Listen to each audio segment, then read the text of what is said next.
अस्सलामुअलैकुम दोस्तों, मेरा नाम है इजहार खान। आप दे रहे हैं यूट्यूब। तो आज जो आपके लिए वीडियो लेके आऊँ हायर का डबल डोर रेफ्रिजरेटर है। तो दोस्तों ये फुल साइज़ का 385 की इतने लीटर इसकी कैपेसिटी है। तो बैक साइड पे आपको डेटा सारा इसका दिखाएंगे। ये डबल डोर है, फुल साइज़ है और R134 है गैस में। इसमें डेटा को लाजमी तौर पर एनालाइज करें, उसको आपको थोड़ा बहुत याद लाजमी तौर पर रखें। आगे आपको काम में मुख्तलिफ चीज़ें चेक करने में आपको काम आएगा।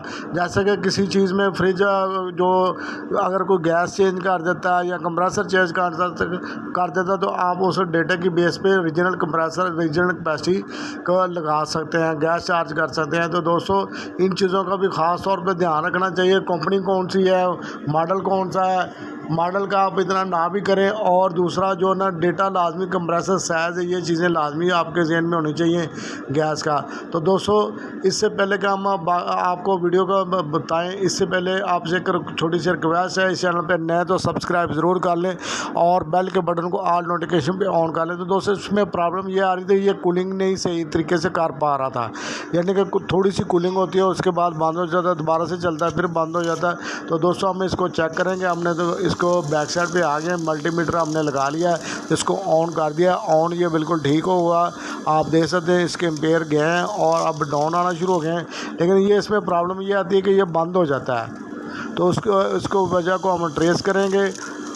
तो दोस्तों आप इस वीडियो को लास्ट तक ज़रूर देखें। अगर आपको वीडियो हमारी अच्छी लगी, हमारा काम अच्छा लगा तो इसको सब्सक्राइब, तो दोस्तों चैनल को सब्सक्राइब करें। तो दोस्तों अभी आप देख सकते हैं इसके एम्पेयर भी डाउन आ रहे हैं। तो ये देखिए बंद हो गया। ये 2-3 मिनट चलता है, उसके बाद बंद हो जाता है। तो दोस्त इसकी वजह जो होती है कि ओवरलोड जो होती है ना, वो जो ओरिजिनल साइज़ में लगी होती है, आसा जैसे ही कंप्रेसर पुराना होता है तो वो उसका लोड बढ़ जाता है, या बिजली की वजह से भी होता है, जहाँ पे वोल्टेज कम हो उसकी वजह से वेंडिंग वीक हो जाती है। तो वो जो ओरिजिनल ओवरलोड होती है वो सही तरह वर्क नहीं करती। लेकिन ये ट्रिप आप देख रहे हैं, ट्रिप तो जरूर कर रही है, ख़राब बिल्कुल भी नहीं है कि ये ऐसे फॉल्ट नहीं है कि ये इसमें से करंट ना पास हो रहा। तो ये करंट तो पास हो रहा है। दो तरीके से ओवरलोड चेक होती है। एक तो ये होता है कि बिल्कुल ख़राब होती, करंट नहीं पास कर रही होती, लेकिन ये आप देखें करंट तो पास कर रही है। हम अपने पास से इसको लगा के और डायरेक्टली इसको चेक करेंगे, यानी कि लीड सीरीज लीड से। तो इसको हम कुछ देर के लिए चेक कर लेंगे, उसके बाद हम इसको अपनी इसकी वायरिंग पे और ओवरलोड को लगा के चला देंगे।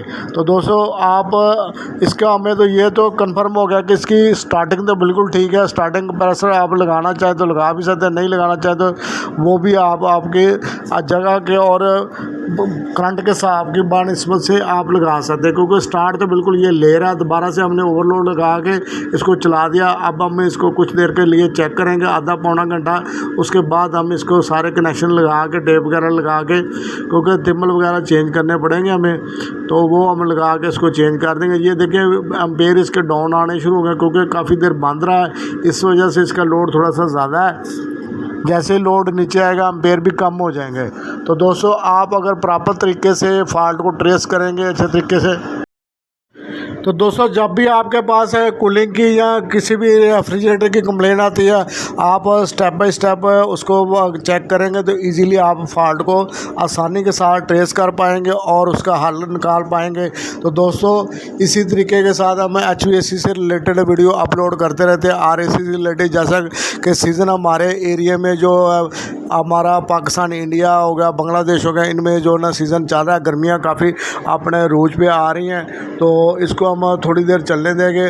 जैसा कि आप देख सकते हैं तो इसमें थोड़ा सा थिम्बल का फ़र्क है। जो पहले वाली जो रिले है ओवरलोड लगी हुई है, दोनों में जो ना थिम्बल के ब्रिक साइज़ के हैं, तो इसमें ऑप्शन नहीं है। जो हमारे पास ओवरलोड है उसमें जो ना बड़े वाला थिम्बल ही लगना, तो वो हम चेंज कर लेंगे।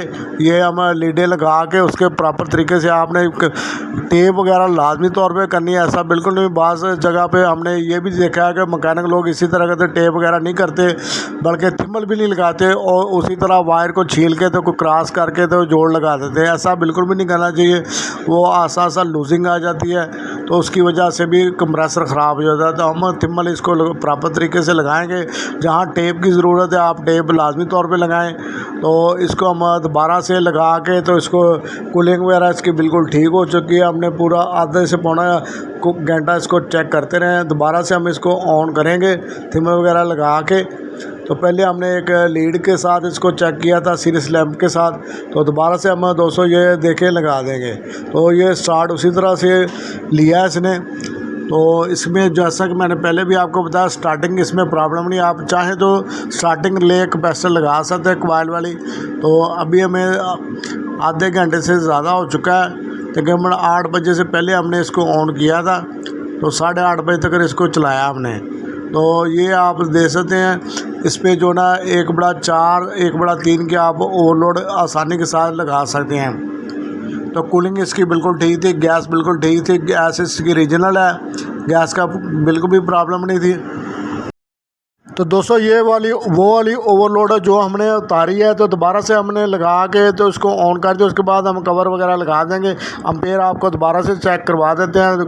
काफ़ी दफ़ा हमने चला के ऑन ऑफ करके देख लिया है, तो बिल्कुल सही अम्पेयर इसके आ रहे थे। दोबारा से हम आपको चेक करवा दें। रिटर्न भी आ गई है। तकरीबन अभी इसको 1 घंटे से थोड़ा सा ऊपर मिनट हुए हैं चलते हुए। जैसे ये कोई 7-8 घंटे चलेगा तो मज़ीद इसकी कूलिंग बेहतर हो जाएगी और अपनी कूलिंग को मेनटेन कर ले। 1.3 के करीब इसके एम्पेयर आए हैं। तो दोस्तों अगर आपको हमारी वीडियो अच्छी लगे तो लाइक ज़रूर करें, शेयर करें। मिलेंगे नेक्स्ट वीडियो में, तब तक के लिए अल्लाह हाफिज़ दोस्तों।